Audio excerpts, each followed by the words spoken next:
Hello everyone, welcome to biology Pathshala. मैं हूं आपका एजुकेटर रंजीत कुमार। और बायोलॉजी पाठशाला में हमने बीएड का रिलेटेड कोर्स का लॉन्च किया था, जिसमें मेरा पार्ट पेपर 1 था, चाइल्डहुड एंड ग्रोइंग अप, जिस पे हमने प्रीवियस वीडियो जो लॉन्च किया था वो यूनिट वन जो हम स्टार्ट किए थे, उसमें हमने concept of growth and development के बारे में जिक्र किया था। जो भी पहला पार्ट को नहीं देखे हैं वो डिस्क्रिप्शन पे लिंक दिया हुआ है, वो पहले जाके पहला पार्ट को देखें, क्योंकि सारा पार्ट जो अभी हम लोग डील करेंगे principle of growth and development, second part general principle of growth and development, वो डायरेक्टली ग्रोथ एंड डेवलपमेंट पे ही बेस्ड रहेगा। जो भी चैनल पे न्यू आए हैं चैनल को सब्सक्राइब कर दें और दोस्तों के बीच में शेयर करें, ताकि आपको भी हेल्पफुल हो और जो इस वीडियो के माध्यम से और लोगों को भी हेल्पफुल होगा। चलिए बिना टाइम वेस्ट किए हम लोग स्टार्ट करते हैं। तो general principle of growth and development से तो हमने प्रीवियस जो वीडियो था उसमें हमने पेपर 1 का चाइल्डहुड एंड ग्रोइंग अप में कॉन्सेप्ट के बारे में देखा था, टाइप्स ऑफ कॉन्सेप्ट के बारे में देखा था, डेवलपमेंट के बारे में देखा था। तो आज हम लोग प्रिंसिपल के बारे में देखेंगे। तो general principle of growth and development में जो भी होगा, अगर ये पार्टिकुलरली अगर क्वेश्चन पूछता है describe the general principle of growth and development, तो आप ग्रोथ का डेफिनेशंस लिखिएगा, फिर आप उसके बाद आप डेवलपमेंट का डेफिनेशंस लिखिएगा, उसके बाद ही अब स्टार्ट कीजिएगा। तो इंट्रो पार्ट में अब ये ज़रूर लिखिएगा कि ग्रोथ रिफर्स टू, यहाँ पे भी वही डील कर रहे हैं कि वही सेम पॉइंट ही होगा, बस इसमें उसको हम लोग इंट्रो पार्ट में डाल रहे हैं। तो यहाँ पे है कि growth refers to structural and the physiological changes, while development refers to the growth as well as the changes in behaviour. कि ग्रोथ जो है वो स्ट्रक्चरल और फिजियोलॉजिकल चेंजेस दिखता है, लेकिन जो एक डेवलपमेंट है वो growth as well as the change in behaviour के बारे में बताता है। ग्रोथ एंड डेवलपमेंट बहुत इंपॉर्टेंट पार्ट्स होते हैं साइकोलॉजी में, ठीक है। और हम लोग every day it is essential for every teachers and the parents to know about the fundamental growth and the development। कि हर एक पेरेंट्स हो या स्टूडेंट हो या टीचर्स हो, उनको एसेंशियल पार्ट है कि जानना ज़रूरी है कि ग्रोथ एंड डेवलपमेंट क्या है उसके बारे में। तो जनरली हम लोग इस पे प्रिंसिपल पे बारे में ही जिक्र करेंगे, ठीक है। तो प्रिंसिपल के में जनरली अलग अलग बुक्स में अलग अलग प्रिंसिपल के बारे में जिक्र होगा। तो बेसिकली हम लोग 9 प्रिंसिपल के बारे में इस वीडियो में जिक्र करेंगे, ठीक है। जिसमें से पहला होगा प्रिंसिपल ऑफ कंटिन्यूटी क्या होता है, प्रिंसिपल ऑफ इंडिविजुअल डिफरेंस क्या होता है, प्रिंसिपल्स ऑफ ऑर्डरली डेवलपमेंट क्या होता है, uniformity patterns of development follow by the fix pattern, principle of interactions and heredity and environment, principle of interactions of the maturations and the learning, principle of differential development, principle of interrelated development and principle of developmental directions के बारे में हम लोग पढ़ेंगे basically. तो चलिए direct इसको explain करते हैं। तो डायरेक्ट हम एक्सप्लेन कर रहे हैं, तो आप ध्यान चलिए। पहला जो हम लोग बोले थे principal of continuity, principal of continuity को बोलते हैं निरंतरता का सिद्धांत। ध्यान दीजिएगा, कुछ कुछ जो भी मेरे कॉन्सेप्ट्स में हिंदी के बारे में आएगा वो हम हिंदी को एक्सप्लेन करेंगे कि होता क्या है। तो प्रिंसिपल ऑफ कंटिन्यूटी को हम बोलते हैं निरंतरता का सिद्धांत। कंटिन्यूटी में क्या होगा कि ये जो ग्रोथ एंड डेवलपमेंट है, ये क्या है, डेवलपमेंट क्या है, लाइफ टाइम प्रोसेस। मतलब माँ के गर्भ से लेकर मरने तक के, जब तक डेथ नहीं होता तब तक हमारा क्या होता है, डेवलपमेंट होता है। प्रीवियस वीडियो में भी हमने लिखा था ना कि डेवलपमेंट क्या है, टू टुम, यानी कि गर्भ से कब्र तक पहुंचने का। तो वही है कि प्रिंसिपल ऑफ कंटिन्यूटी यही बताता है कि जो ग्रोथ एंड डेवलपमेंट है वो माँ के गर्भ से लेकर जब तक हमारा डेथ नहीं होता वहाँ तक चलता है। मतलब हर एक जो होता है हर स्टेज में अलग अलग डेवलपमेंट एंड ग्रोथ होता है। जैसे अगर हम बात करें, चाइल्ड होगा, सबसे पहले चाइल्ड होगा, उसके बाद वो चाइल्डहुड के बाद वो एडल्टहुड में जाएगा, एडल्टहुड के बाद ही ना उसका ओल्ड एज में जाएगा। मतलब क्या हो रहा है कि हम जब पैटर्न को फॉलो कर रहा है कि जैसे बच्चा हुआ तो बच्चा होता धीरे, उसके बाद ही उसको क्या होगा, उसका एज बढ़ेगा, फिर एज बढ़ते हुए एडल्ट होगा, फिर एडल्ट होते हुए डेथ होगा। तो ये क्या हो रहा है, कंटिन्यूअस चलने वाला प्रोसेस है, ठीक है। ये प्रिंसिपल ऑफ कंटिन्यूटी यही बताता है कि principle of continuity tells that's कि growth and development is continuous process and start from, या it's begins with conceptions means womb and continue till the death, that is the tomb। and we can also say that the principle of continuity, there is a fixed patterns between the childhood adulthood, क्योंकि हर stage में ही हम अलग अलग हमारा development होता है।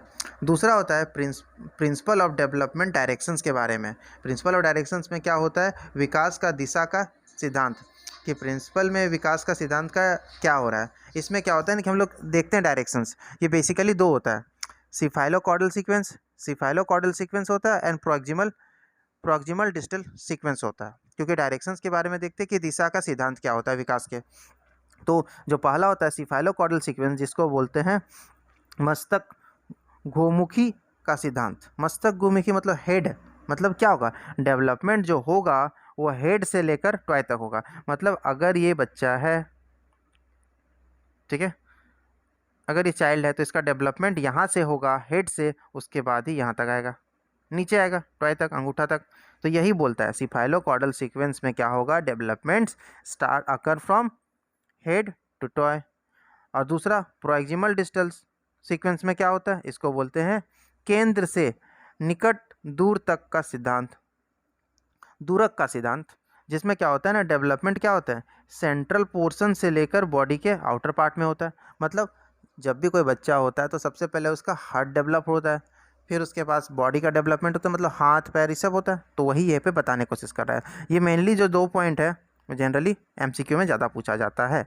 Third question है हमारे पास, थर्ड पार्ट है प्रिंसिपल ऑफ यूनिफॉर्म पैटर्न्स, की समान प्रतिमान का सिद्धांत। मतलब कोई भी जो डेवलपमेंट होता है वो ऑर्डरली फॉर्म में होता है, ठीक है, कि occur in orderly manner and follow the certain sequence को फॉलो करता है, ठीक है। मतलब हम कह सकते हैं कि चाइल्ड जो बच्चा होगा सबसे पहले खड़ा होने सीखेगा, उसके बाद ही वो चलना सीखेगा ना, ठीक है। तो मतलब क्या, तो ऑर्डर में होता है। मतलब जो चीज़ हम लोग इन्फेंसी स्टेज या हम लोग 4 स्टेज जो होता है लाइफ में, चाइल्डहुड में, 4 स्टेज जो होता है उसमें हर एक स्टेज में अलग अलग ना डेवलपमेंट होता है। तो यहाँ यूनिफॉर्म पैटर्न में ही होगा, वही लिखा गया है, it occur in orderly manner and follow the certain sequence follow करता है। जैसे एग्जांपल के तौर पे लिखा गया है कि child can stand before he walk, मतलब वो चलने से पहले खड़ा होने सीखता है। और दूसरा है कि हम कोई भी चाइल्ड होगा वो सबसे पहले स्क्वायर नहीं बना पाएगा, वो सबसे पहले सर्कल बनाने सीखेगा, वही है यहाँ पे एग्जाम्पल। फोर्थ पॉइंट है प्रिंसिपल ऑफ इंडिविजुअल डिफरेंस, व्यक्तिगत विभिन्नता का सिद्धांत। मतलब क्या होगा, हर स्टूडेंट या हर चाइल्ड होगा उसका विकास होना या डेवलपमेंट होना अलग अलग होता है, ठीक है। कोई बच्चा 12 महीना में ही चलना सीख जाता है, कोई बच्चा 18 मंथ लगता है उसको चलने में, और कोई बच्चा कोई भी चीज़ें कुछ अगर हम सिखाते हैं या बोलते हैं तो वो जल्दी कैच करता है, कोई बच्चे को डेवलपमेंट लेट से होता है।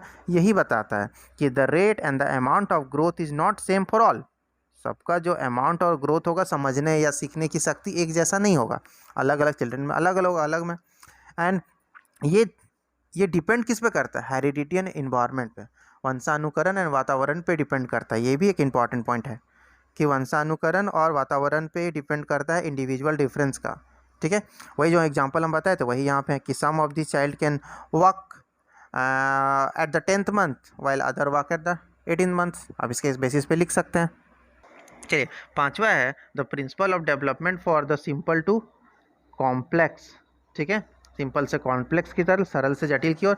मतलब क्या होता है कि सबसे पहले बच्चा क्या होता है, एबल टू होल्ड। मतलब अगर बच्चा कुछ होल्ड करने सीख रहा है तो सबसे पहले क्या करेगा, हाथ से क्या करेगा, सबसे पहले दोनों हाथ से पकड़ेगा, दोनों हाथ के बाद ही वो क्या करेगा, एक हाथ से पकड़ने की कोशिश करेगा बड़ा चीज़ें को, सिंगल हैंडेड। वही यहाँ पे बताता है कि सिंपल टू कॉम्प्लेक्स या general to specific. At first they are able to hold the big things by using the both hands, arm से, एंड लेटर विल अपने आप को धीरे धीरे वो क्या करेगा, एक हाथ से। मतलब कोई चीज़ें को जब हम लोग सिखाएंगे तो वो क्या होगा, दोनों हाथ से शुरू में पकड़ेगा, फिर धीरे धीरे वो अपना क्या करेगा, एक हैंड का यूज़ करेगा। मतलब क्या हो रहा है इस केस में, डेवलपमेंट सिंपल से कॉम्प्लेक्स की तरफ बढ़ रहा है। चौथा है principle of heredity and environment, वंशानुकरण और वातावरण का सिद्धांत। इसमें क्या होता है कि पिछले हम लोग जिक्र किए थे कि जो इंडिविजुअल ऐसी होता है उसमें क्या होता है कि बच्चा का जो इंडिविजुअल डेवलपमेंट होता है वो क्या होता है, हेरिडिटी एंड इन्वायरमेंट पे डिपेंड करता है। और यहाँ पे वही है कि development caused by both heredity and environment, मतलब both are inter related with each other. अगर बच्चों का अगर हेरिडिटी एंड इन्वायरमेंट में अगर वंशानुकरण वातावरण अच्छे से होगा, मतलब उसका हेरिडिटी जीन्स या जीन्स में ट्रांसफ़र या उसका जो और इन्वायरमेंट अच्छा मिलेगा तो उस बच्चा का विकास भी अच्छा होगा, ग्रोथ भी अच्छी, वृद्धि भी अच्छी होगी। तो वही है कि डेवलपमेंट जो होता है वो क्या होता है, दोनों का गुना गुना होता है, मतलब multiple of the heredity in environment में ही डेवलपमेंट आता है। नेक्स्ट है हमारे पास प्रिंसिपल ऑफ इंटर रिलेशनशिप। ठीक है, इसमें क्या होता है कि इंटर रिलेशनशिप में क्या होता है, physical, mental, social development are inter related with each other. मतलब जो भी डेवलपमेंट हो रहा है कि फिजिकल डेवलपमेंट, मोटर डेवलपमेंट, सब क्या होगा, एक दूसरे के इंटर रिलेटेड होगा। अगर उसका फिजिकल डेवलपमेंट अच्छा हुआ तो उसका मेंटल डेवलपमेंट और सोशल डेवलपमेंट भी अच्छा होगा। And each area of the development is depends upon the another, दस इन्फ्लुएंस द अदर डेवलपमेंट। कि अगर एक तरह का विकास अच्छा होगा तो दूसरा का विकास भी ऑब्वियसली उसके रिलेटेड पे ही होगा। अगर उसका वातावरण, इन्वायरमेंट अच्छा होगा, फिजिकल डेवलपमेंट अच्छा होगा, अगर बच्चा का शरीर अच्छा होगा तो आगे जाके उसका विकास भी अच्छा होगा। उसमें यही जिक्र करने का कोशिश कर रहा है। हमारे पास principle of maturation and learning. Maturation and learning में क्या होगा, growth and development occur in both result of the maturation learning. Growth और डेवलपमेंट क्या होगा, मैच्योरेशन कितना ज़्यादा मैच्योर होगा उसका लर्निंग उतना ही अच्छा होगा। मतलब अगर हम 3 क्लास का या अगर हम 6 महीना का बच्चा को बोले कि पेंटिंग सीख जाओ, सीख पाएगा? नहीं सीख पाएगा, क्योंकि उसका मैच्योरेशन उस काबिल हुआ ही नहीं है। अगर उस बच्चे को, अगर हम लोग 8 क्लास का बच्चा को बोले कि गाना गा लो, मतलब सॉरी, अगर हम बोले कि 6 महीने 8 महीने का बच्चा का गाना गा लो, नहीं ना होगा, क्योंकि उसका जो मैच्योरेशन और लर्निंग करने का कैपेसिटी हर एज का अलग अलग ना होता है।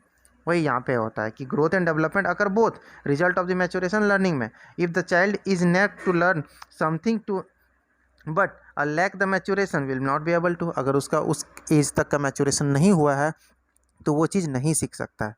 लास्ट है प्रिंसिपल ऑफ इंटीग्रेशंस। ठीक है, एकाकीकरण का सिद्धांत, जिसपे क्या बोलता है कि फर्स्ट इसमें क्या होता है ना कि इस पॉइंट में हम क्या करता है कि पूरा ऑर्गेन्स का यूज करता है, जिसमें child first learn the use of the whole organs, पूरा ऑर्गेन्स का यूज होगा, उसके बाद वो स्पेसिफिक पार्ट्स का यूज होगा इंटरेक्शंस में। जैसे फर्स्ट ही move their entire hand and then cover with their finger. पहले इंटायर हैंड से करेगा फिर फिंगर से। अगर उसको हम लोग पेंसिल, क्या होगा, पेंसिल पकड़ने सीखेगा तो क्या होगा, पहले इस तरह का पेंसिल पकड़ेगा बच्चा, उसको नहीं ना आता है लिखने के लिए, फिर क्या होगा, स्पेशल फिंगर का यूज़ करेगा। वही इस पॉइंट में जिक्र किया गया है। आई होप आपको general principle of growth and development समझ में आ चुका होगा। जो नेक्स्ट वीडियो हमारा आएगा वो आएगा आपका stages of the growth and development, जिसमें हम stages of growth and development के बारे में जिक्र करेंगे। और जो नेक्स्ट वीडियो आएगा तो आपको पता ही होगा कि अल्टरनेट डाला जा रहा है, एक नीतीश सर डाल रहे, हम डाल रहे हैं, तो उनका भी जो पार्ट होगा उस पर लॉन्च करेंगे। अगर आपको वीडियो अच्छा लगा तो सब्सक्राइब कीजिए, फ्रेंड्स के बीच में शेयर कीजिए। चलिए मिलते हैं नेक्स्ट वीडियो में बायोलॉजी पाठशाला देखने के लिए। Thank you.